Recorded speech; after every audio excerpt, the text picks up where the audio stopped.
सरदार वल्लभ भाई पटेल एक ऐसे नेता हैं जिनकी जिंदगी पर अगर गौर फरमाएं तो सचमुच पाएंगे कि यूं ही उन्हें आयरन मैन या लौह पुरुष की उपाधि नहीं मिली।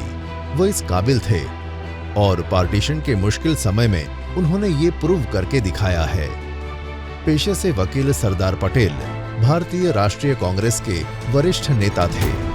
वो फ्रीडम फाइटर थे और एक्टिविस्ट भी।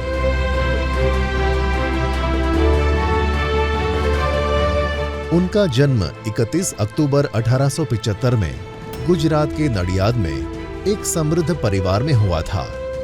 शुरुआती शिक्षा उनकी गुजरात में ही हुई, जिसे आजादी से पहले बॉम्बे रेजिडेंसी के नाम से जाना जाता था।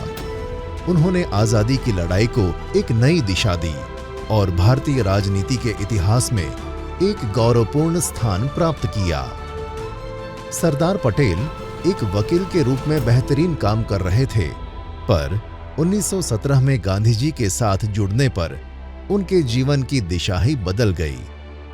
पटेल गांधी जी से प्रभावित तो थे, पर उनके सभी आदर्शों को वे आंख बंद कर नहीं मानते थे। कह सकते हैं कि वे प्रैक्टिकल अप्रोच रखने वाले इंसान थे। यही वजह है कि वे पार्टीशन के पक्ष में थे। दूसरे महायुद्ध के समय जब जापान ने हमला किया, तब भी उन्होंने गांधी जी की अहिंसावादी नीति को अव्यावहारिक बताते हुए उसका विरोध किया।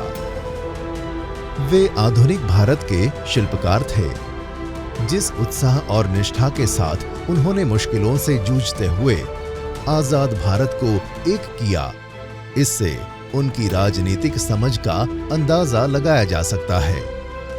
आजादी के समय भारत छोटी छोटी रियासतों में बटा था। भारत को मजबूत करने के लिए भारतीय महासंघ में उनका होना जरूरी था, जिसे सरदार पटेल ने साम दाम दंड भेद सभी अपनाकर बखूबी ये कर दिखाया। भारतीय राजनीतिक इतिहास में सरदार पटेल के योगदान को भुलाया नहीं जा सकता, पर आज भी कुछ लोग उनके नाम पर राजनीति करने लगे हैं कि कांग्रेस ने उनको उनका सही हक नहीं दिया। पटेल अपनी बात रखना जानते थे। अगर उन्हें ऐसा महसूस होता तो शायद वे कांग्रेस छोड़ देते, पर वे मरते दम तक कांग्रेस से ही जुड़े रहे।